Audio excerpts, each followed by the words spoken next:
and work-life balance issues. All this does cause stress. Now, we have to ask ourselves, is stress normal? And obviously, some amount of stress is normal. I'm sorry, this keeps going off. There seems to be a problem here.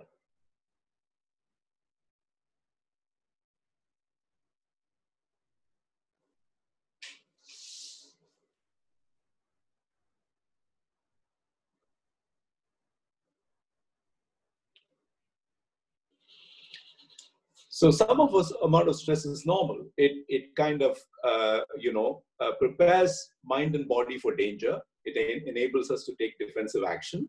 It motivates us to perform better, to achieve new goals, to set new ones. It fuels our creativity. And therefore, it's good, perhaps, for all of us to experience some amount of stress. But stress can, at times, start becoming a problem and causing, difficulties for us. And become something that needs medical attention. And that is when it causes you anxiety, which becomes either a physical symptom of anxiety like palpitations, or emotional symptoms like changes in mood or restlessness or irritability or emotional unrest. All these things do cause us some amount of stress. Now, here's a very interesting diagram which I like to use. Comes from a person called Frank Netter, whose Atlas of the Brain is quite famous. He had all these wonderful caricatures.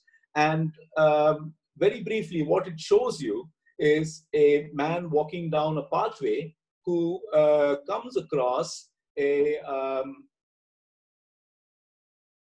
snake. And when he sees the snake, what happens? And what really happens is that your eye, sees something. It doesn't know it's a snake.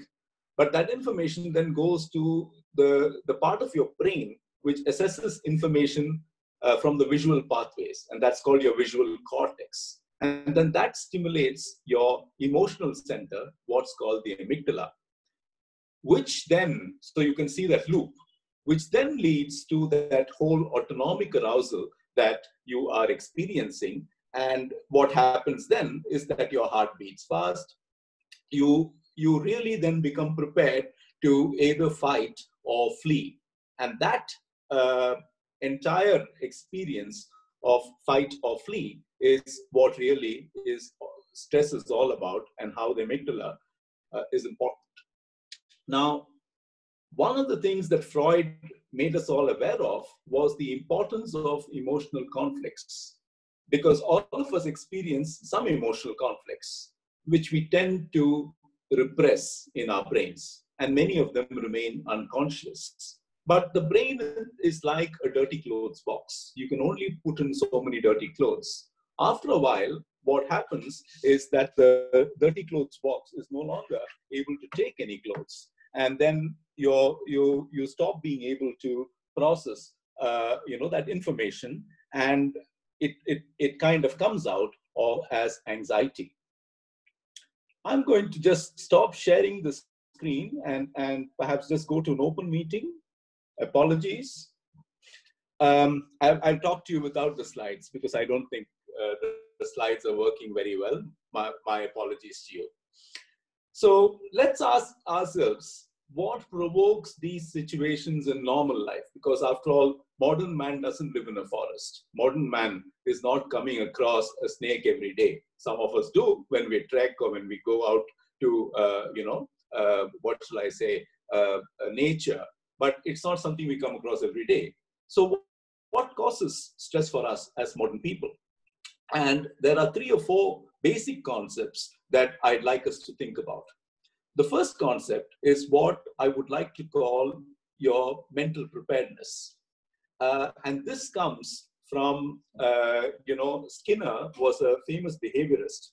And he did this experiment where he put a rat in a cage A and cage B, which were connected by a tunnel. He kept shocking the rat whenever it came to cage A. It learned to go to cage B and sit there very comfortably. So no longer was the rat stressed out. once he figured out that he was safe in cage B, he no longer experienced stress. Then what Skinner started doing was shocking the rat in both cage A and cage B in unpredictable ways. When he started doing that, the rat became the human equivalent of depressed and anxious. The rat went to a corner of the cage. It started to cower. It stopped eating. It stopped drinking. It stopped sleeping. It stopped having a normal day cycle. And that's what happens to all of us when we deal with unpredictability. And one of the things that the pandemic has conferred upon us is unpredictability. And that is why unpredictability is a source of stress, because it doesn't allow us to prepare. One of the reasons we get upset with the government, for example, for random lockdowns is this, because it just doesn't let you get your head around what you want to do with your work and how you want to go about with your work. And very interestingly, since it's a business group, one of the books I've been reading is Jim Collins' Good to Great. And the chapter I would recommend to all of you is the chapter on the Stockdale paradox. Admiral Stockdale survived the Vietnam War. And when he was asked how he survived years and years of incarceration, what he said was the guys who didn't make it were the guys who were thinking, oh, next week I'm going to get rescued. Next month I will get rescued. He said, I had to embrace the reality that I may never, ever get rescued. I have to just live through this. And one day, if I get rescued, I will get rescued. And basically, embracing the Stockdale paradox is one of the ways in which you deal with adversity, is what Jim Collins teaches in that book. It's a wonderful book. It's one that I would recommend to you. So it's the unpredictability and dealing with uncertainty is one of the genesis factors for stress. The second genesis factor for stress is what you call locus of control. Now, what is locus of control? Many of you probably run your own businesses. Many of you are probably leaders who run organizations. Very often in that circumstance, you have what we call an internal locus of control. I'm in charge. I make the decisions. I call the shots. It comes with a lot of responsibility. As they say, it tends to be very lonely at the top. But on the other hand, you are in charge of your circumstances. For many other people, their locus of control is not internal. Their locus of control is external.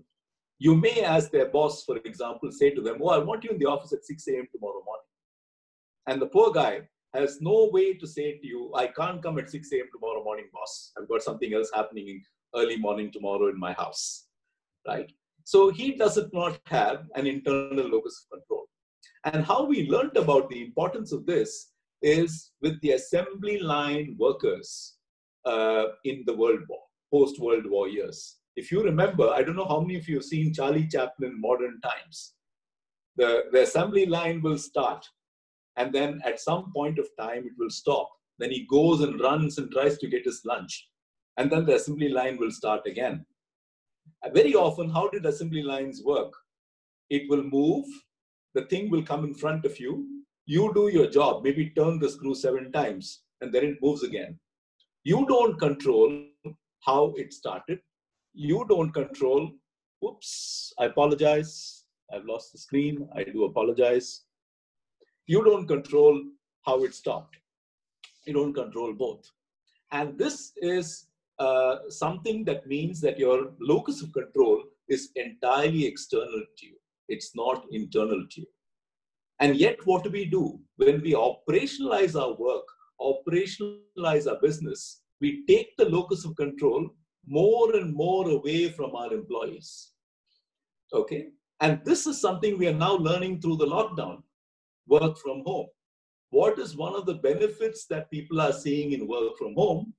People are being as productive when they work from home as they were, sometimes more productive when they work from home, as they were when they came and sat in the fancy offices that you set up for them, right? Because in the work from home, they have greater internal locus of control. They're spending less time traveling. They're getting more quality time with their family. and they are no less responsible in wanting to complete their job. So it's very, very interesting, therefore, that COVID is teaching us one very important lesson, that it is very important to make everyone we work with imbibe that sense that I am in control of my circumstances. Feeling that you're in control of your circumstances reduces your stress levels. Feeling you're in control of your circumstances helps you cope with adversity better. But it does one other thing. Feeling that you're in control of your circumstances, as is your boss, as are your colleagues, makes you all feel that much more ownership towards your organization. It's not just about someone telling me to do something. I have to do this. It's very important that I do it. So I think this is the second aspect, locus of control, as a very important stress genesis factor. The third, and if you ask yourself, why am I getting stressed out? I alluded to this right in the beginning. It's the expectation-reality mismatch in our lives. You expect something to happen. The reality is something else. You expect the bank to make your capital available this week.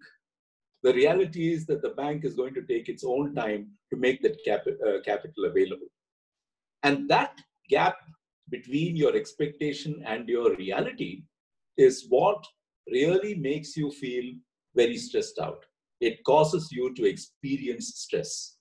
Now, what happens when you experience emotional stress? And this is a very, very interesting thing. You know, we came obviously from the apes, but we came from ancient man, wild man. Wild man's stress came from violent attacks, from having animals attack him, from having competing tribes attack him for his possessions, for his valuables, for the space he occupied. So our entire DNA is wired to respond in a very physical way to any form of what we perceive as an attack. Yet, in the modern world, the kind of attack you're facing is not what the wild man faced at all. All your attacks are cognitive. All your attacks are perceptual. It's in your thought process, it's in how you see the world and how you're reacting to the world. So your DNA has prepared you to fight a physical event. The reality is that your fight is almost entirely cerebral. Your DNA did not prepare you for that. So many of our responses are physical to stress. People say, oh, my chest is paining. I've got palpitations. I'm feeling breathless. I'm sweating. I've got the runs. Why? Because your DNA is wired for a physical response. Your DNA is not wired for a cognitive response. So it's extremely important to understand the genesis of these symptoms. Now, what causes these symptoms? In your brain, you know, I want all of you to close your eyes and think about when you take the train to Madras from anywhere. What happens when you reach Basin Bridge? At 6 in the morning, automatically you realize I'm outside Madras, Central Station. What makes you think that? It's the smell. Okay? Now, the smell memory is what we share with the humble rodent. The rodent, the rat, also has smell memory. We humans, our fundamental brain, what we call the limbic brain, also has smell memory. That's why sambar makes you feel happy. Coffee makes you feel happy, right? Now, the point, therefore, is that that's your primal brain. Your primal brain is a fight or flee organ. It's got fight and flee wired into it. And what I tried to show you in that picture, the amygdala, is your organ for anxiety. And right next to the amygdala is a small structure called the hippocampus, a word you probably heard, which is the storehouse of your lifetime's memories. So your memory and your emotion are next to each other. They are neighbors. Are you telling me your memory center and your emotional center don't talk to each other? Definitely they talk to each other. So what happens is that you smell Madras, which is strangely a mix of feces, metal, and a load of sweat and a load of other things. But it's pleasant. You feel happy. I'm nearly home. Because you associate that smell with being nearly home. In the same way, our emotions are provoked through memories. Our emotions are provoked through experiences because your brain triggers those experiences. And very often it's your primal brain that is responding in all those circumstances. And very often, many of you will have the experience when you listen to a particular song, for no apparent reason, you feel sad. It's an experience most of us have had. The song is not particularly a sad one, but it makes you sad. That's because your brain has started to associate sadness with that particular song because of something else that was happening in that external environment when you first heard that song, or at some point of time when you heard that song. So this is how your complex brain structure works. But you then have a system within you. It's called your autonomic nervous system. Now let me explain this to you. We have a voluntary brain. I lift my hand. I speak to you. I raise my voice. I lower my voice. All that my voluntary brain allows me to do. I control. While I'm doing that, the tea that I had an hour ago is getting digested. Somewhere along the way, my body will tell me, boss, it's time to go to the loo. Right? I can stop myself for a while, but beyond that, I have to go. If I've got to go, I've got to go. All that is the autonomous working of your nervous system. Hence, we call it the autonomic nervous system. It controls your digestion. It controls your respiration. It controls your heartbeat. It controls your kidneys. It controls your sexual function. It controls a lot of things. And therefore, this is the system that is most effective when you're undergoing chronic stress. And this is the reason why people who experience chronic stress are often running to hospital saying, oh, I'm having a heart attack because they had chest pain and palpitations. Or they say, I've got irritable bowels. Why? I'm going to the loo 7 times a day. What's causing it? It's not an infection or inflammation. It is stress. Oh, my hands are tremulous and shaking. You may not be having Parkinson's at all. It may just be stress. So this is how emotional stress causes a number of physical symptoms. Now, how do you recognize stress? And why it is very important is because very often, especially in times like this, we come across news. Somebody we knew committed suicide. And we wonder why they did it. We assume it's because their business failed. We assume it's because they had some terrible happening in their family, or they had some terrible personal failure. But what we don't understand very often is that being depressed is an invisible disability. When I break my arm, the whole world knows I broke my arm. I'm walking around with a plaster cast. People come and sign on it and say, get well soon, doc. Right? But when I'm feeling depressed, unless I tell people, no one knows that I'm feeling depressed. When I'm feeling anxious, when I'm irritable, people just think I'm being stroppy. People just think I'm being difficult, but they don't understand what's going on inside me. So emotional symptoms, your emotional health or your emotional ill health is an invisible disability. And if you see a temperamental change in the people who surround you, you need to always ask yourself, has this person started to suffer from some emotional symptoms? And believe me, times of adversity like this are times when we start to feel emotional symptoms without realizing it. If you're getting angry for no reason at all, if your sleep is eluding you for no reason at all, if you're feeling fatigued or tired, if you've lost your appetite, a lot of these are symptoms of stress, and you may be experiencing it not because you always have conscious awareness of what is going on around you. A lot of this is your unconscious response. Your mind is like a dirty clothes box. You kept putting things into that box. Now the box is spilling out, and you're starting to have what is a mental stressor becomes a physical symptom. Hence, the word we use is psychosomatic. Okay. You're in positions of leadership, many of you. So I would ask you to think about one thing. Sometimes we have a terrible day. Sometimes a lot of people give us a lot of very difficult things to deal with. A lot of people are difficult with us. We end up feeling very tired. We end up feeling very vulnerable at the end of such a day. Don't leave your office. Don't walk away. What you should do is go to the chair opposite your desk, where other people who come to see you sit. Look at the chair you were sitting on. Tell yourself, they were not talking to me. Don't personalize it. It's got nothing to do with you. They were talking to the Karta, the CEO, the person who occupies that chair.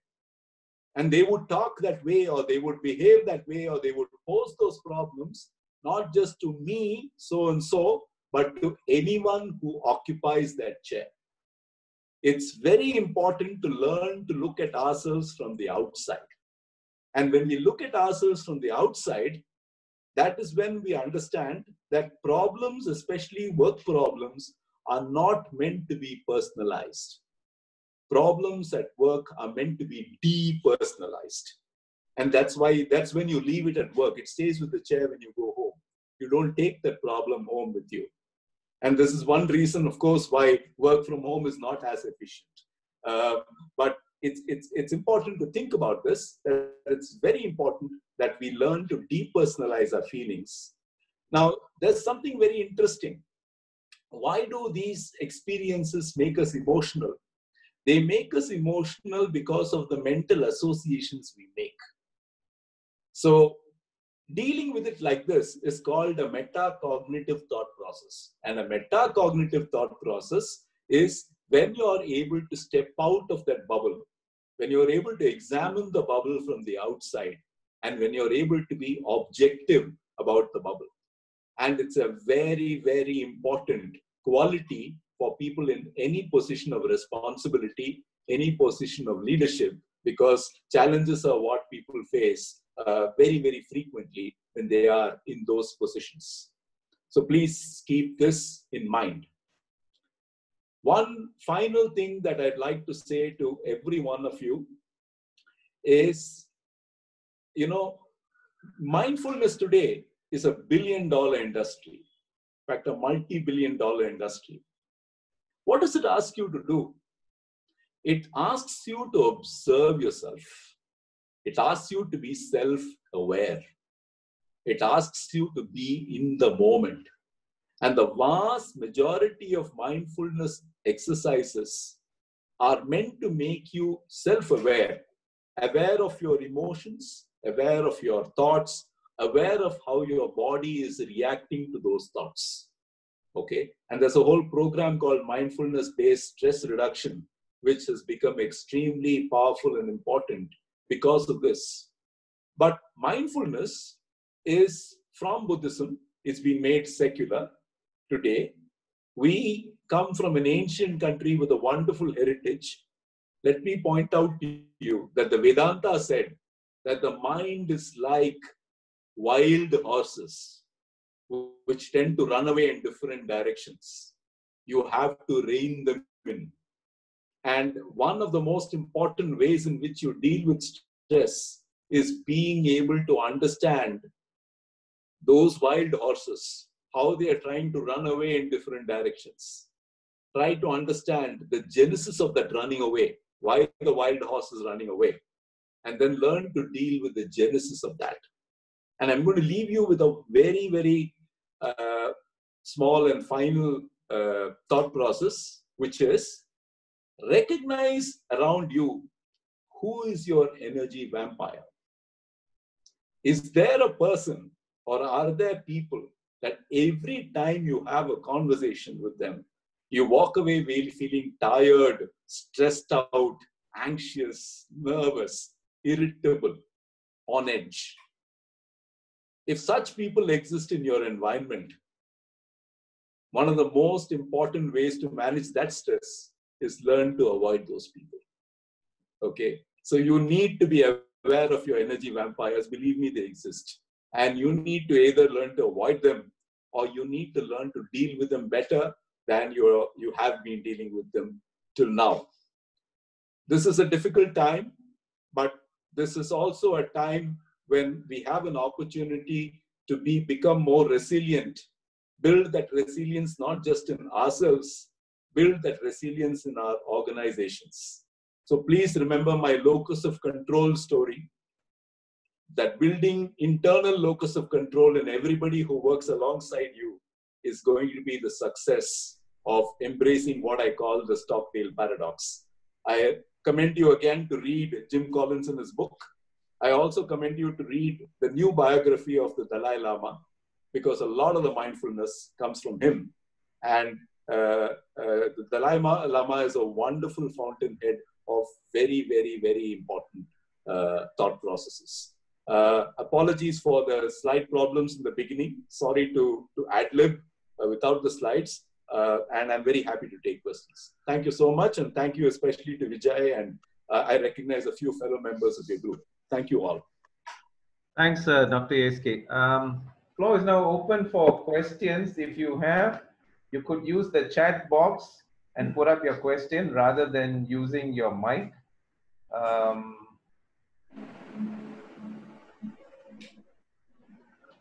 So Doc, while we are waiting, I've had some questions that people have forwarded even earlier. So maybe I'll just address one or two to you. Is that okay? Sure. Yes. Yeah. So there are segments of people in this lockdown, with diverse problems like substance abuse, alcoholics, and such. You know, these are things that they don't want to talk about. They're all in very close quarters, confined quarters. We hear of a lot of cases of family violence taking place. So if this situation because of the pandemic continues, where will such people find help or get mitigation? It's an excellent question. It's one I've been asked several times. What we need to understand is that the pandemic is like a pressure cooker situation. Many of us are doing things and spending time with people in ways that we have not done. So on the one hand, there is constant pressure. Sometimes it's visible to us, sometimes it's not. It's just in the back of our heads. And on the other hand, we have life going on as usual around us, people being difficult, people posing challenges, and so on. Very often, the people who deal best with the pandemic are people who manage to hit a rhythm of life during the pandemic. So if you have a daily routine, if you've tried to stick with your daily routine, I think or you've reorganized your daily routine to suit the pandemic, then you're doing well. The second, if you have learned to embrace technology and use the technology efficiently to do what you're not able to do during the pandemic, then you're doing well. Third, if you have managed to replace things that you will inevitably miss. For example, some of you probably play golf. Some of you probably miss going to the club and having a drink with friends. You need to ad-lib. You need to find activities that give you, maybe it's walking on your treadmill for X number of hours. Maybe it's a whiskey webinar. Bring out your bottle, sit with your friends, and each one of you talk a little bit about the whiskey you're drinking today and educate the other about where that particular brand of single malt or scotch is coming from. But the bottom line is identifying substitute activities that continue to give you happiness is extremely important. Calling time out to escalations of emotion is also important, because how escalations of emotion and abuse happen is because people don't recognize when it is time to stop. It's very important, even if the other person doesn't realize it, it's very important to call time out to a discussion that's not going well. It's very important to walk away for a period of time. It's very important to be able to come back to that discussion when one is in a better frame of mind. My former boss, who was a very world-famous professor of behavioral neurology, who taught me when I was in University College London, where I spent 6 long years, he used to say to me, Krish, if you're angry, write an email and put it in your drafts folder and say whatever you want to say in that email, but don't send it. Come back tomorrow morning, look at it, and then I'm sure you'll send a much better version of that email. And I think that works very, very well. When you postpone the expression of emotion, you manage to modulate your stress much better. So I think we all need to find ways to deal with things better. It is a challenging time. Some of us are lucky. We have the space, we have the cognition, we have the ability to deal with the pandemic.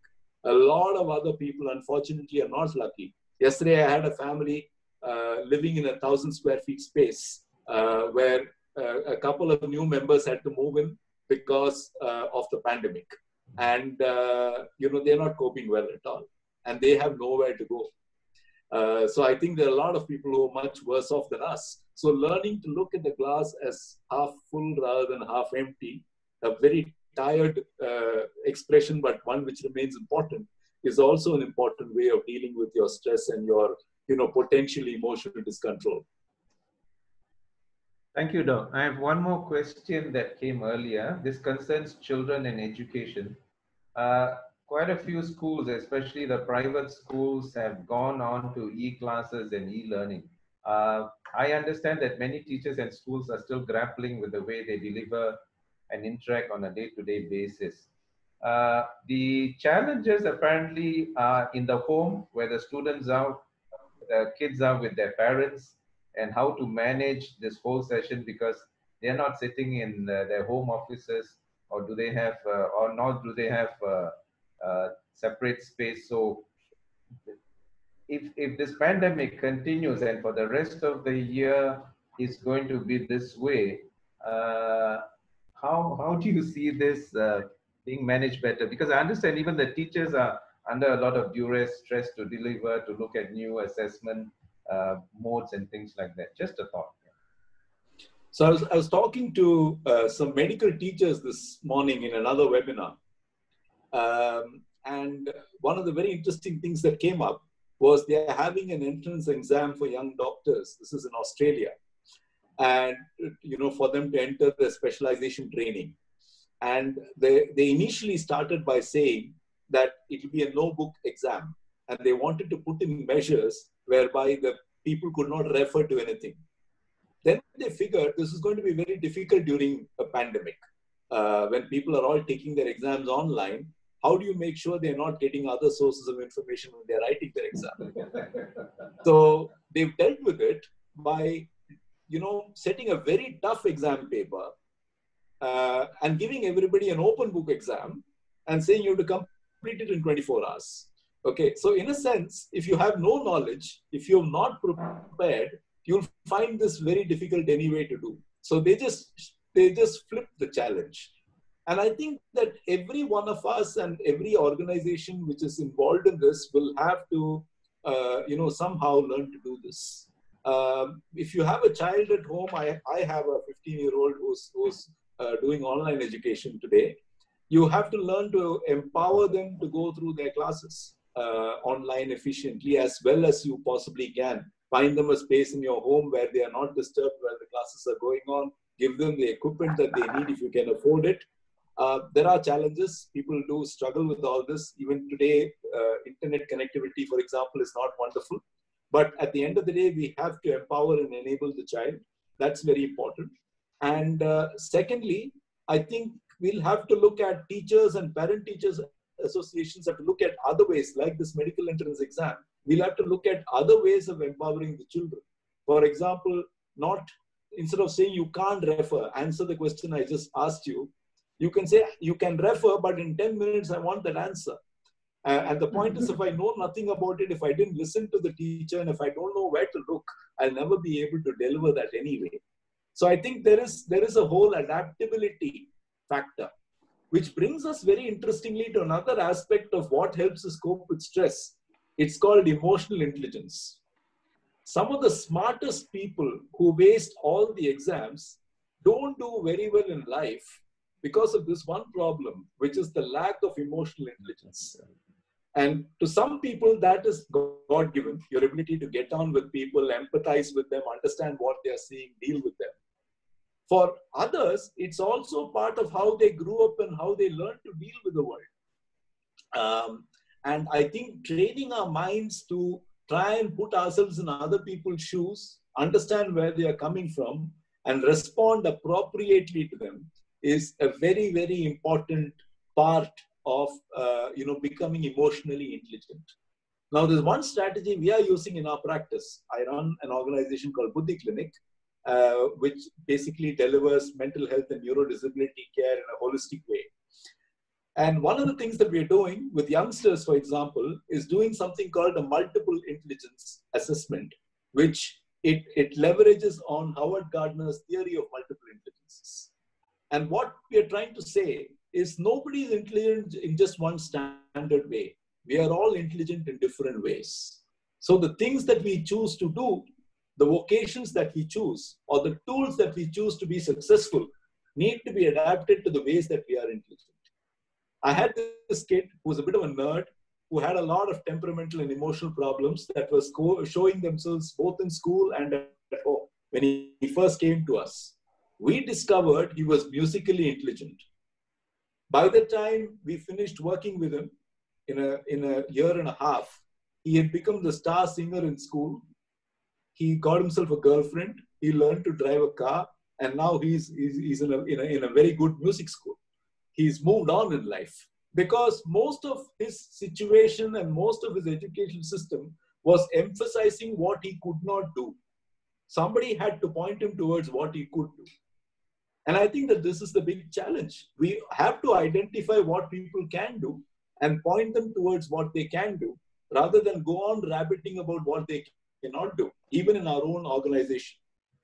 So, if you look at this, the Mindtree founder's classification of people, I do this in my organization all the time. He classifies people into 4 kinds.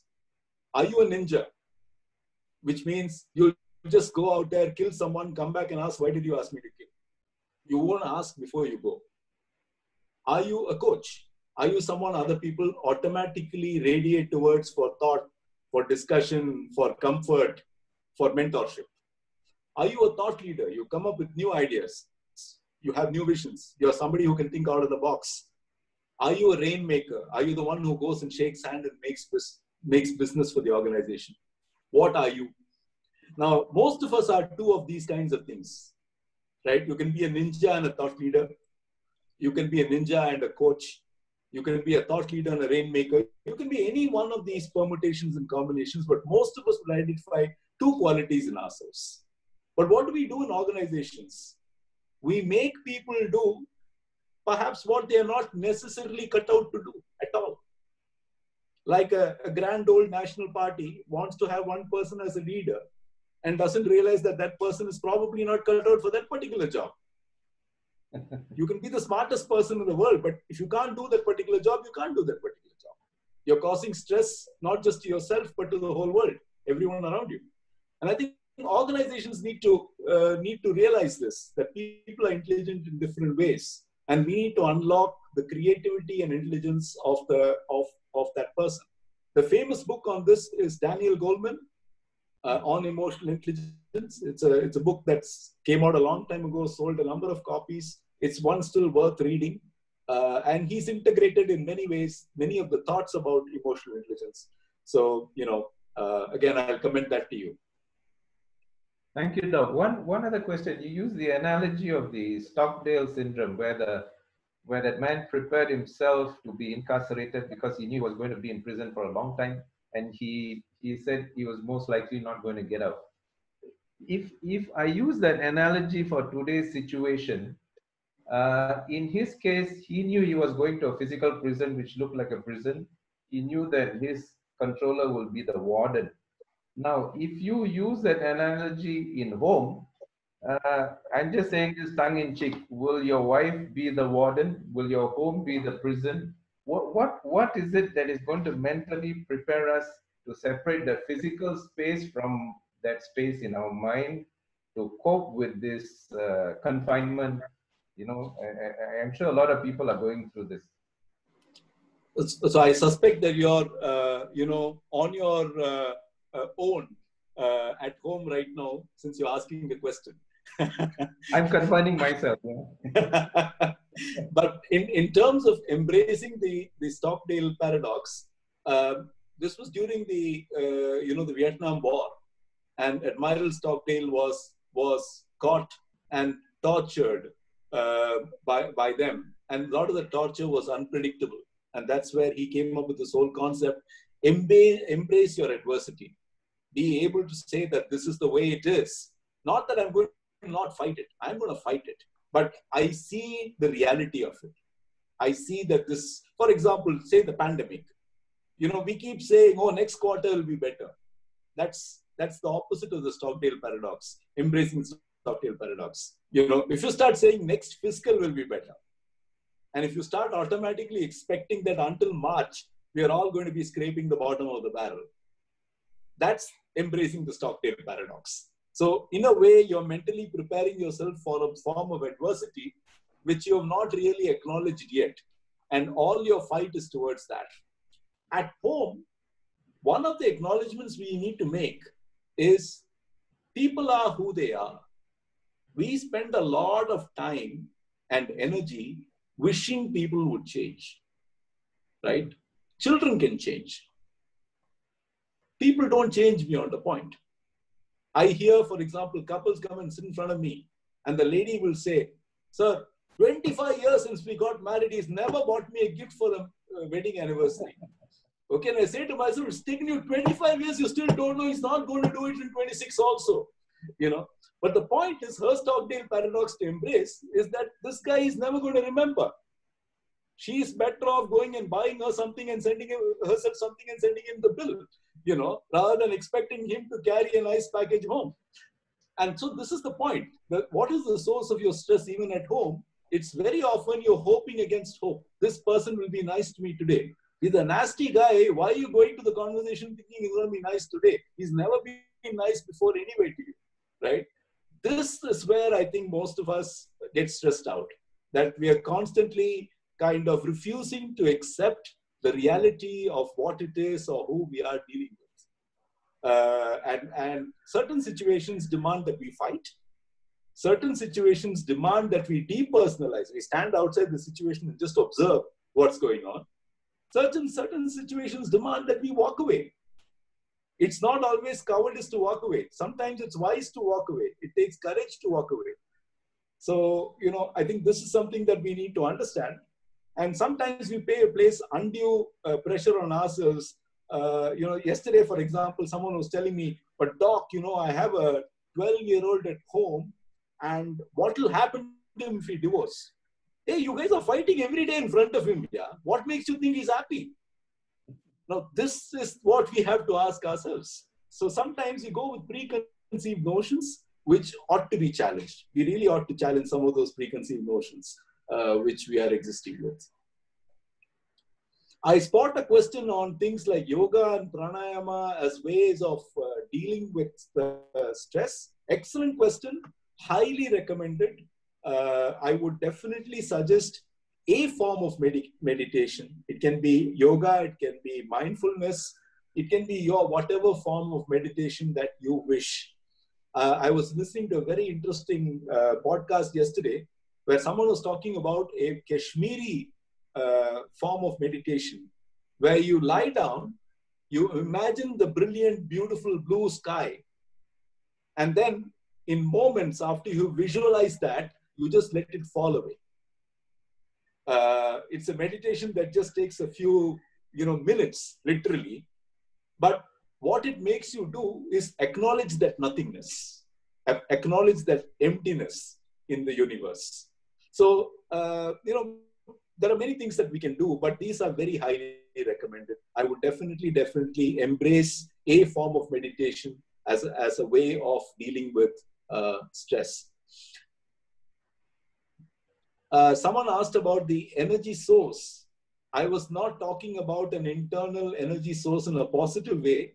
I was talking about energy vampires, people who take out your good energy from you just by virtue of how they are. And I was saying that if you do have, they may not be bad people. It's just that they do that to you. And if you do have an energy vampire in your environment, I was saying that you either need to learn to embrace the energy vampire, which means go to the meeting knowing that this is how it's going to be, or you need to be able to disengage from that person and not spend too much time with that person. But I'm saying it's important you recognize that this person is doing this to me, because that's a constant source of stress, sometimes the source of everyday stress. It's the companions you keep without realizing that they are not perhaps the companions for you. Dr. Krishnamurthy, this is Payal here. Can you hear me? Hi. Yes, Hi. of course. Yeah. You made a very interesting point on the energy vampires. And I just wanted to ask you, would you agree that we have energy vampires inside us also? Like there are some particular thoughts that can be our energy vampires and suck the positive energy out of us? Absolutely. I mean, you hit the nail spot on. Sometimes the energy vampire is very well within you. It's a thought or a memory or a feeling. It comes from a relationship. I have a client, for example, who had the most wonderful insight when she went to, a group therapy. She has a lot of problems with her father. And when she started talking about it, a 74-year-old man in the group said to her, "You know what? I think your dad is occupying too much rent-free accommodation in your head. Why don't you let him go?" But this is something that we need to acknowledge, that sometimes thoughts, feelings, emotions, especially in relation to certain people or certain situations or something that happened in the past, they take up too much rent-free accommodation in our heads. They are our energy vampires. And every time we cycle back to them, we feel tired. So you're absolutely right. That's very, very insightful, that you need to not just identify those outside you, you need to identify those within you. Definitely. One last question before we Yeah. Krishnamurthy, hi, Balaji here. Hi. I didn't see you for walking long time now. They call me. Timings have changed. Yeah. No, I stopped walking for some time. Okay. Okay. My question is, I just sent on a chat. I heard this about 2 decades ago, that we have many kinds of minds within ourselves, and something like small minds, normal minds, or great minds, something like that. Is it really existing, or it's only a perception? I think that's a kind of a figurative expression to say that you don't have just one mind. Your mind varies depending on perception, depending on thought process, depending on experience, and so many other things. So absolutely, within every one of us, there is a Jekyll and a Hyde, and much more. We have to acknowledge that. And sometimes we are Dr. Jekyll, we do good things. Sometimes we are Mr. Hyde, we have, evil thoughts, or we may behave in ways that we should not. But that's, and there are many variants of that theme. So I think that's perhaps, it's more figurative, that there are many variants of the mind. And we are all kind of prone for those different expressions. Okay, thank you. Good. Excellent.